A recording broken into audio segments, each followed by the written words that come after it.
Science fact, you do use more than 10% of your brain. Learn more about this and other science oddities on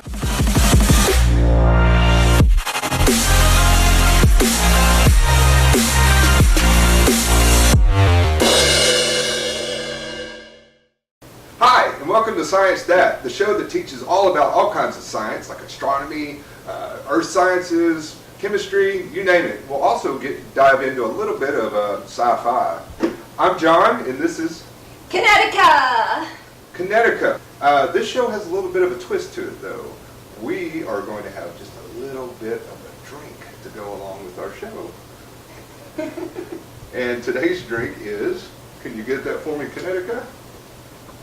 Pinnacle Vodka. Pinnacle Vodka. All right, Pinnacle Vodka. Well, we're going to have a little drink of this here very soon. But what I'm going to show you and teach you about, not actually show, but teach you, is what I was talking about with 10% of your brain. Now, you've heard your entire life, probably, that you only use 10% of your brain. Well, this isn't so. This is a myth that started with a man named William James. Reached that full potential and you're not using all the percentage of your brain, which is false. Absolutely false. You use 100% of your brain all the time. This is really long, Johnny. Yeah, it's long. Start drinking. Shall we have a shot? It is. Wait, I had a little. Yeah, let's have a shot. Actually, one last thing. Your brain is only 3% of the mass of your body, and it uses 20% of the energy. So, interesting little fact there. Well, like I said before, Science That is a little different with your average science shows. We're going to do a little drinking. So, what do we have here today? Today we have Pinnacle Vodka. Pinnacle Vodka. And looks like a pH balanced. Yeah, it is a very pH balanced chaser. Well, let's salute here. Kanpai. Cheers. And don't ask why we do this on the show. It's just because. That's diet pH balanced. So hey, Johnny. Yes, ma'am. I told a chemistry joke once. Oh yeah, what was it? He got no reaction.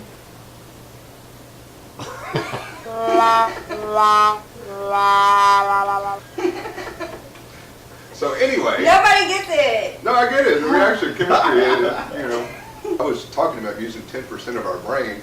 Just one sec. I think I'm going to go, or 100% of our brain. I think I'm going to go down to 90%. Let's do one more. One more for the road. Why not? Why not? This is actually made from the finest grains of wheat from France, and it's distilled 5 in France. times. It says 5 times, but they bottle it here in the United States. There you go, Connecticut. One more over the lips and the gums. Cheers. Well, now that I'm feeling frosty, you have a story to tell, don't you? I do. We are following in the footsteps of great scientists: Aristotle, Copernicus, Doc Brown, Carl Sagan, Mr. Wizard. So, Connecticut, you have a story to tell us about. I do. Cameraman's laughing. Well, I got 64 gigs, man. I do.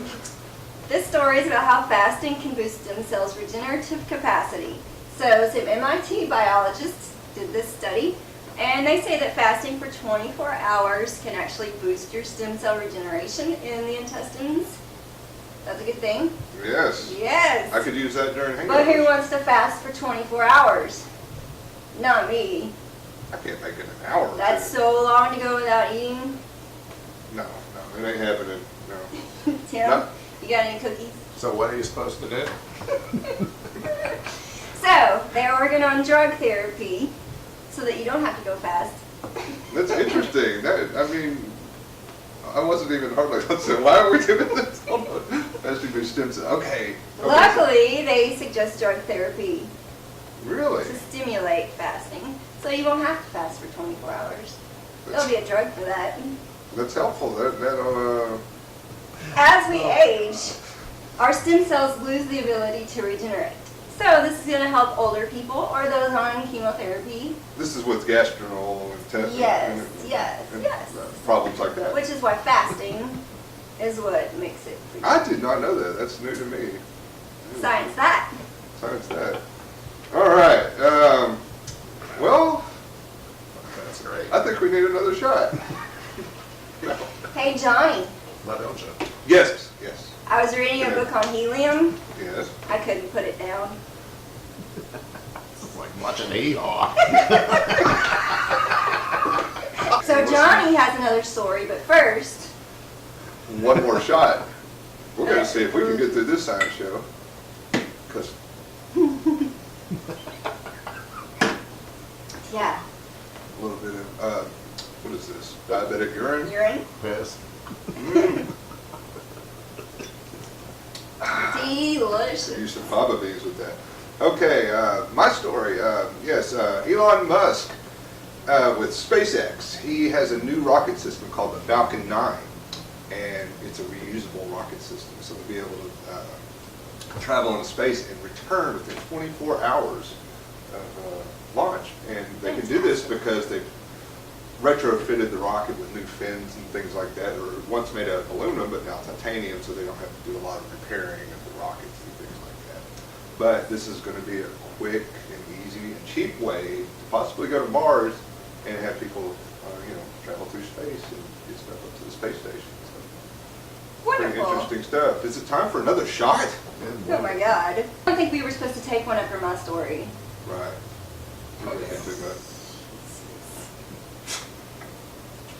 Well, that is some really good vodka. I'll tell you what. I don't know what It's you some really strong vodka. I felt like I got electrocuted down here. It's okay, huh? Heather, Connecticut's got a story to tell. I do. Let's see if we can get through this one after 3 shots of vodka. I'm looking 3, forward to that. 4, I don't even, 5? Cameraman says 5. Okay, 5 shots of vodka. This one is about tissue-engineered human pancreatic islets to treat diabetes. That's a lot of words. To treat diabetes. Yes, there's a new hope in the treatment of diabetes. Which we have a big problem with diabetes Yes. in this country. Yes. Yes. Researchers have tissue-engineered human pancreatic islets that develop a circulatory system and secrete hormones like insulin. This has successfully treated sudden onset of type 1 diabetes in transplanted mice. That's a good thing. So it's almost like a cure. Almost, if you're a mouse. Using a new bioengineering process that they developed called self-condensation cell culture. That is amazing. These mice get all the good drugs before we do.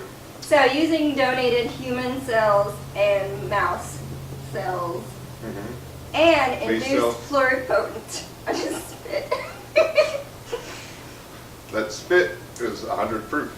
Using donated human organ cells and mouse organ cells and induced pluripotent stem cells, they're able to form pancreatic islets.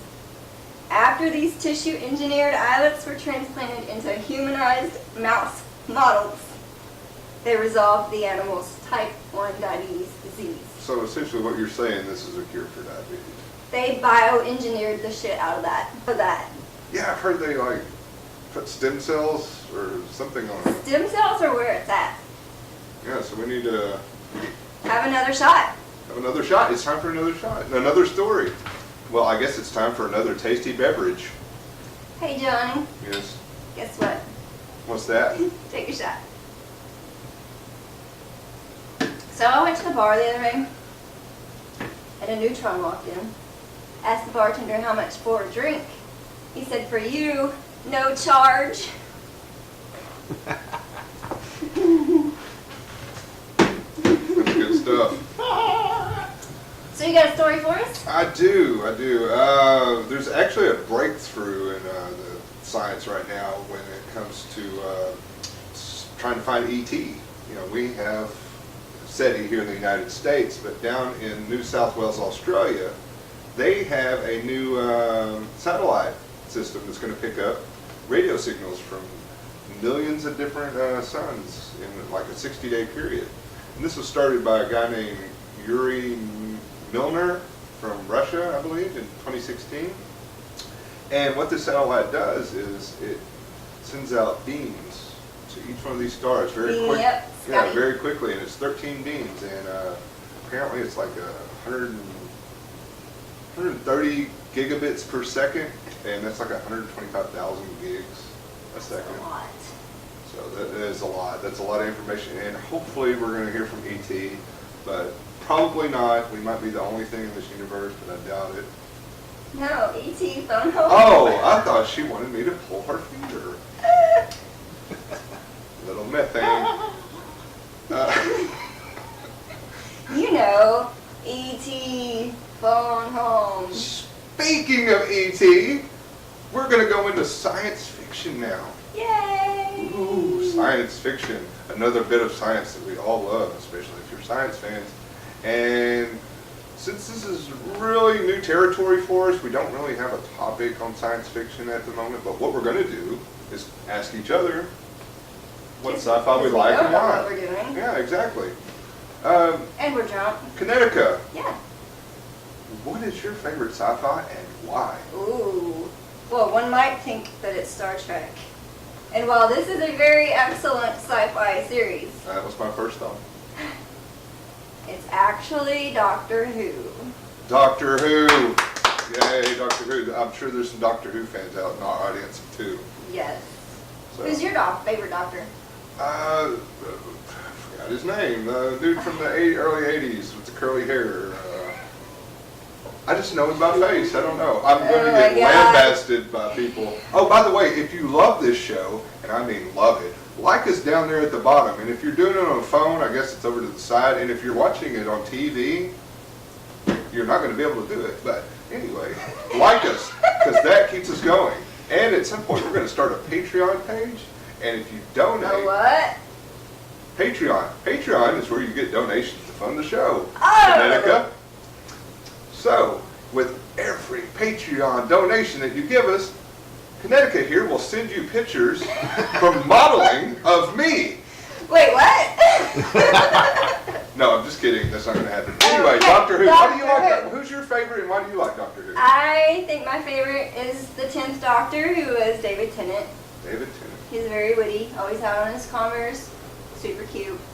Yes. I'll take your word for that. Yes. But I mean, who wouldn't want a TARDIS and fly around to wherever and whenever you wanted to go? I have a TARDIS in my home, in my backyard. Yeah. But do you know what TARDIS stands for? I do not. Well, I will tell you. It is time and relative dimension in space. I should know that. I've watched Doctor Who my whole life, and I've just So never heard. I remember Canine. Remember good. Canine? Yes. The annoying robot dog. Yes. That's good stuff. So how about you? What's your favorite? Oh, my favorite sci-fi. It's easy to say Star Wars because everybody says that, and you know, if you grew up. I've never seen Star Wars.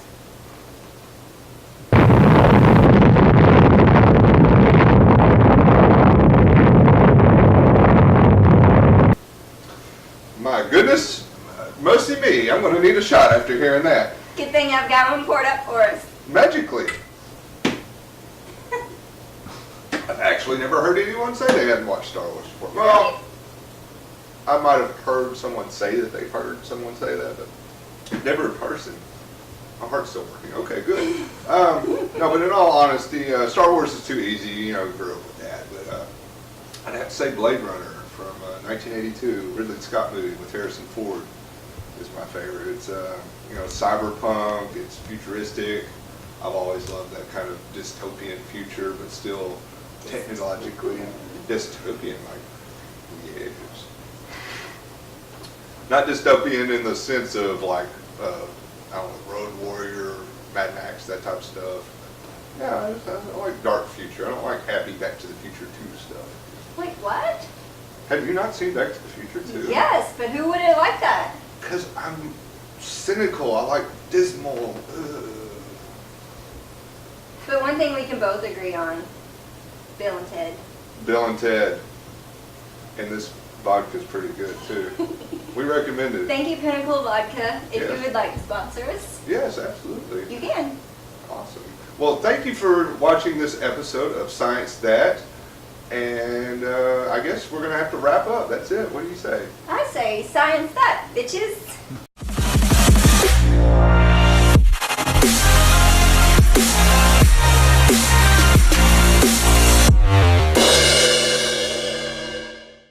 I say science that, bitches.